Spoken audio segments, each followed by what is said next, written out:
For netbutikker er spørgsmålet stort. Bør du bygge din egen netbutik eller sælge gennem markedspladser som Amazon og Find.0? Egen butik betyder frihed. Du styrer design, mærkevaren og kundedata. Marginerne er højere, fordi du slipper afgifter, og du kan bygge loyale kunder. Men du må betale mere for markedsføring, fikse alt teknisk selv og acceptere, at væksten går sagtere i starten. Det er en investering på lang sigt. Markedspladser er modsat. Her går det fort. Find.no har over 3,5 millioner brugere hver måned. Amazon kan tage se af lager, pakning og levering. Kunder føler sig trygge, fordi de kender systemet.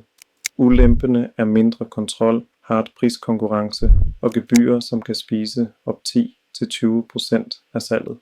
Den smarteste løsning, en kombination.